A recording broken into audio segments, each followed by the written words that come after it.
I think that they are aligning themselves with the companies. Nobody has an answer. There's no answer, right? There's no plan.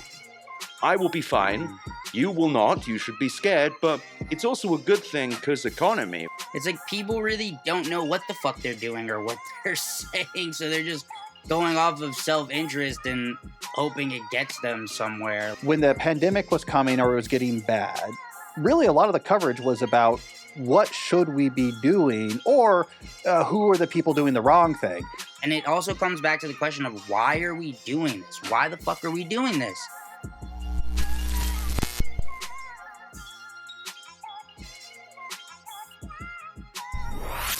I think that they are aligning themselves with the companies. I think that if you watched, there was a Jim, what's his name, interviewing Sam Altman.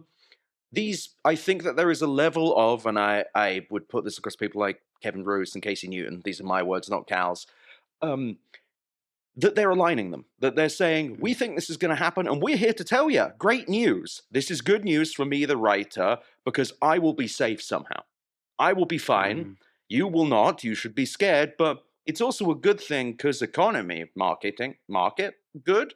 And it's a very incoherent message because it's like, to your point, yeah, if this was a virus, like a pandemic, you wouldn't be writing, hey, millions of people are going to die.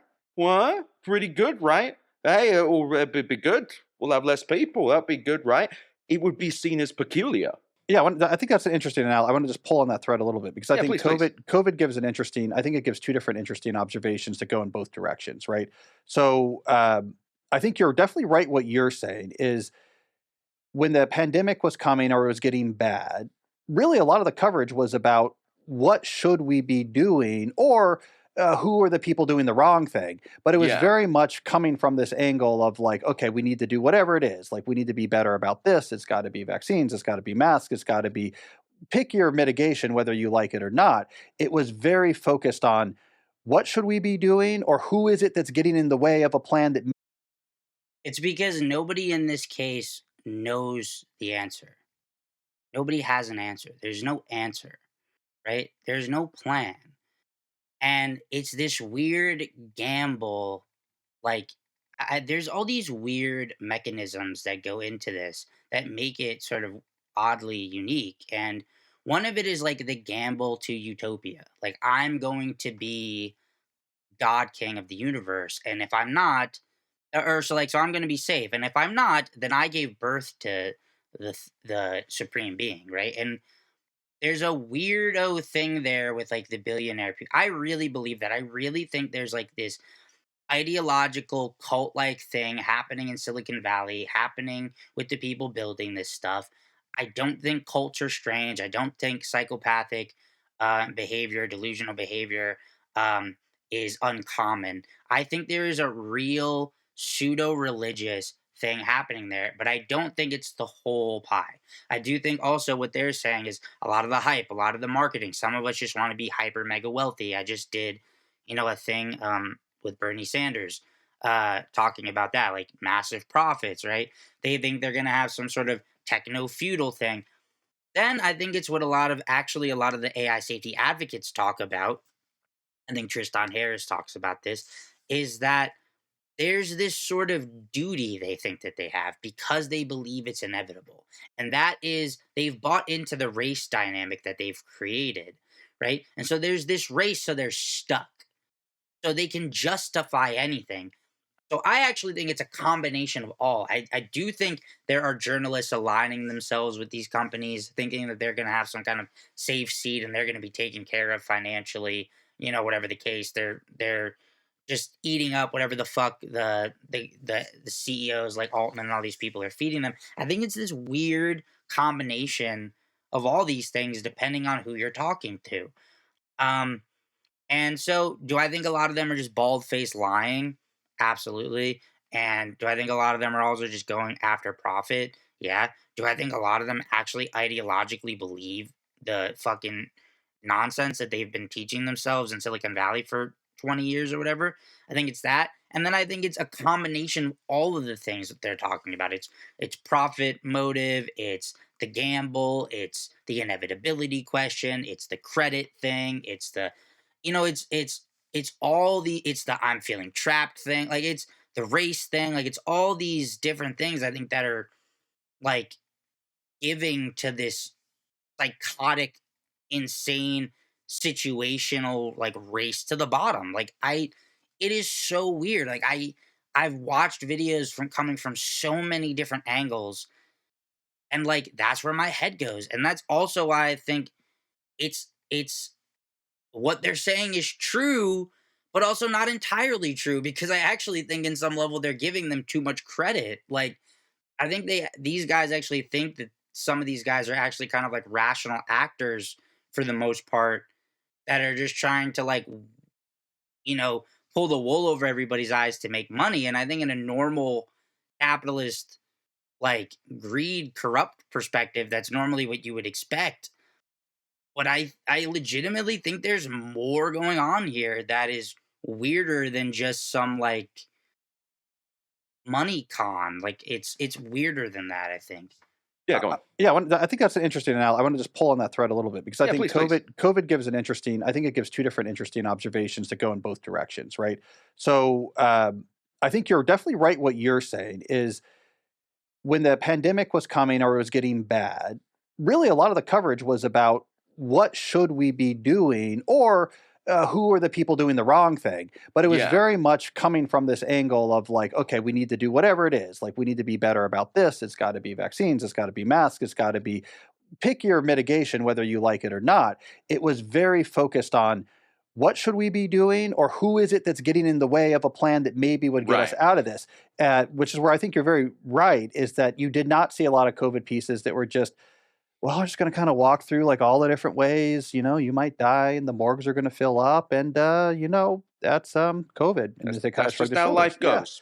But I also think the other thing we saw in a lot of COVID coverage is something that we are seeing in the AI coverage. That's where I saw a lot of the directionally true, not factually, but directionally true. There was definitely a period early on in COVID because I was following that coverage quite carefully, where the papers were thinking, okay, this is the right behavior. And they're probably right about a lot of these things, but I just would notice this. There'd be a lot of like, okay, we need people to buy into, for example, the lockdowns or whatever. And there'd be a lot of directionally true reporting where maybe they would like put on a photo of a mass grave. Which I do think sort of wound up being like a little bit of a con thing. Like I don't remember all the specifics about what was proven to be effective, but it really didn't seem like states where people were locked down and like stuck inside longer than other states were really that much better off. Let's just say I do think a lot of things regarding COVID were and are still controversial, and I do think there were things that we thought were correct or were told were correct that didn't really wind up being correct. And I think a lot of that comes from there is no plan. There wasn't really a plan. They tried to like scrap some stuff together and they didn't really know what to tell the public. You know, I don't know. And I think maybe that is a lot of what's going on here. Like there's just these people don't know their fucking ass from their elbow and they're like fighting their incentives and their personal interest with the massive uncertainty and gamble that they're taking, and then having to lie to other people to convince them to either give the money or use the product.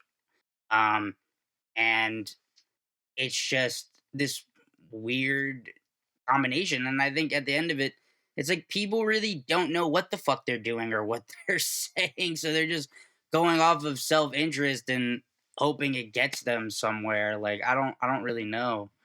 So fucking weird. And they're probably right about a lot of these things, but I just would notice this. There'd be a lot of like, okay, we need people to buy into, for example, the lockdowns or whatever.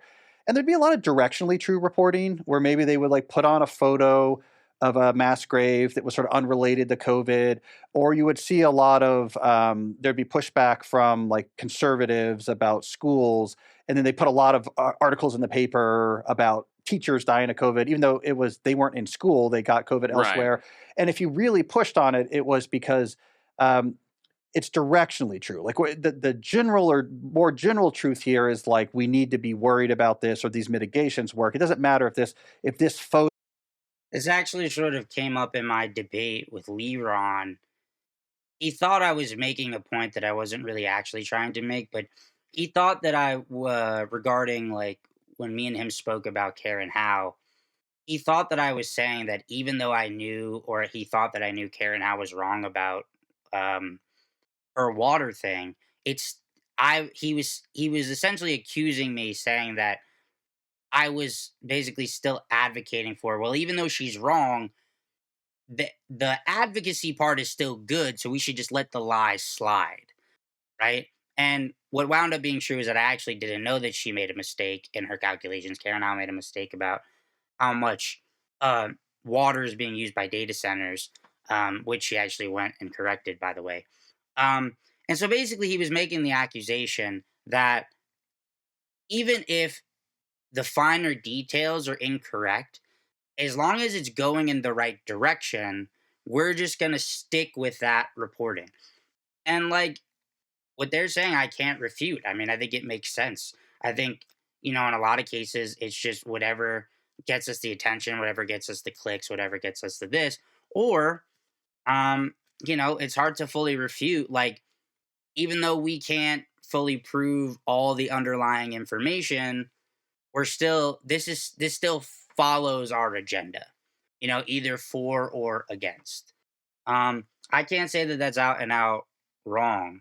So there certainly could be, or probably is, legitimacy to these points. It makes sense. It certainly sounds like something media outlets would do for self-interest, and I think they're making a good point. I mean, I think really reporting on anything, journalistic integrity, actually reporting the facts is becoming a vanishingly, sort of rare thing in the media landscape today. We pushed on it. It was because um, it's directionally true. Like the general or more general truth here is like we need to be worried about this or these mitigations work. It doesn't matter if this photo is actually right or if this teacher who died in Orlando, crazy. The fact that they hadn't yet been back in a school building yet, it's serving the directional truth. So it's like it highlights something. COVID highlights something we're seeing now, that the reporters that are doing directional reporting, like, we should be scared about it. I dare you not to be scared now. I dare you not to be scared now. Just trying to ratchet it up. Yeah. But then you also get the contrast, which is this new style of just like head shaking resignation. And actually, I don't think the reporters think they're going to be safe. They're also like, writing's going to go away. The media is going to go away. So it's an almost like a nihilistic type of approach to this. Like, yeah, I'm screwed. We're all screwed. What are we going to do? And that is definitely different than we saw during that last crisis. That's an important distinction, and I think he's right. People don't have answers because the people making the shit don't have the answers. The scientists don't have answers. The academics don't have answers. They're all throwing their fucking hands up. So what are the journalists and all these other people supposed to believe? They don't have fucking answers either.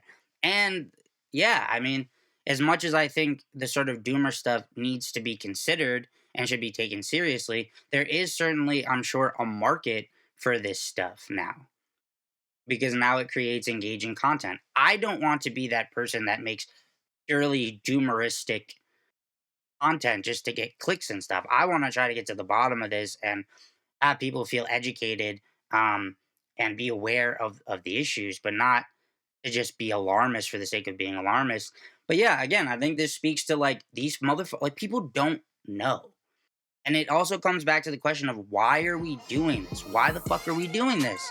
What up, y'all? This is Zane the Gambit. Thank you so much for watching this clip on Zane's Zone Unlimited. This is just a clip of a larger video. So if you liked what you saw, please tap the end screen or the video in the description link and watch the full thing. Like, subscribe, comment. I would appreciate it greatly. Thank you so much.